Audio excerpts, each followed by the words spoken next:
एक प्यारा सा डॉग, एक दर्दनाक मौत और एक ऐसा सच्चाई जो दिल को हिला दे। Welcome to mysterious world of detective Conan, जहां बनते हैं इम्पॉसिबल को पॉसिबल। आज हम बात कर रहे हैं एपिसोड नंबर 26 का नाम है John the dog murder case. Ready? तो चलिए मिस्ट्री के मजे में खो जाते हैं। एपिसोड की शुरुआत होती है हमारे डिटेक्टिव बॉयज के साथ, जो घूमते घूमते एक घर के सामने रुकते हैं। वहां रहता है एक डॉग जॉन। वो सब उसे बुलाते हैं और देखा जाए तो जॉन तो सबका फेवरेट है। मिस्सी को सोचता है ये जो कुत्ता है कितने साल का होगा, और उसी मूवमेंट पे कोनन अपने एक्साइटमेंट में बोल देता है, जब मैं छोटा था ना तब वो पप्पी था, शायद 8 साल का था तब गेंदा तुरंत पकड़ लेता है। तुम ये क्या कह रहे हो कोनन? कोनन फंबल करता है, कहता कुछ नहीं, बस ऐसे ही कह रहा था। बट ब्रो, सच तो ये है कि शिनिची कुडो की यादें में कोनन स्लिप हो गया। तभी एंट्री होती है जॉन के ओनर मासायोशी साकुगिची की, जो एक वेल नोन लॉयर है। सब लोग हेलो बोलते हैं और सीन रैप हो जाता है। लेकिन कहानी अभी शुरू हुई है।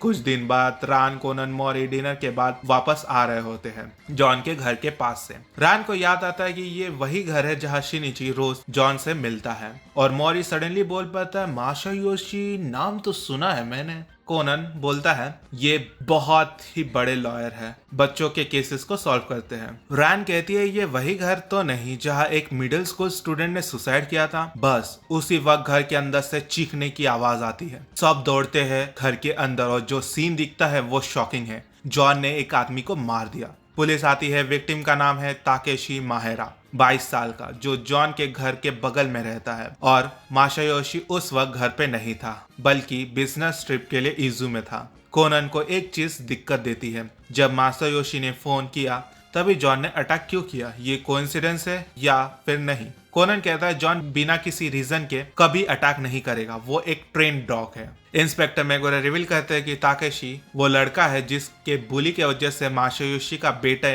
ने सुसाइड किया था, लेकिन मासायोशी ने उसे माफ किया। क्या सच में? कोनन कनेक्ट करता है डॉट्स। अटैक तब हुआ जब फोन जॉन के कान के पास ले जाया गया। इसका मतलब कमांड फोन के जरिए दिया गया। Mind blowing, right? अगली सुबह एक एक्सपेरिमेंट होता है कॉर्डलेस फोन के जरिए, लेकिन ये एक्सपेरिमेंट फेल हो जाता है। सब उदास हो जाते हैं और मासायोशी कहता है, मुझे विश्वास नहीं होता जॉन ने ऐसा किया। कोनन कंफ्यूज, क्या उसका डिडक्शन गलत है? ऊपर से और बुरी न्यूज आई है कि जॉन को कल रात यूथनाइज कर दिया जाएगा। ये सुनकर सबका दिल टूट जाता है। सुबह कोनन स्विमिंग क्लास में डिटेक्टिव बॉस को ये न्यूज सुनाता है। तभी कोनन को सीटी की आवाज आती है और कोनन को हिंट आ जाता है। अब मैं समझा, किलर ने ये ट्रिक इस्तेमाल किया, और वो दौड़ता है पुलिस स्टेशन की ओर। और इस बार एक्सपेरिमेंट सक्सेसफुल हो जाता है। जॉन ने फोन कमांड पे अटैक कर दिया। मासायोशी कन्फेस करता है। मासायोशी कहता है वो सब कुछ भूल गया, बुलिंग भी, मासोतो का मौत भी, जैसे कुछ हुआ ही ना हो। लेकिन मैं कैसे भूलता? वो सिर्फ रो रहा था और माफी मांगी तो मैंने माफ किया, लेकिन जब मेरी मुलाकात उससे 8 साल पहले हुई, वो फिर से वही काम, बुलिंग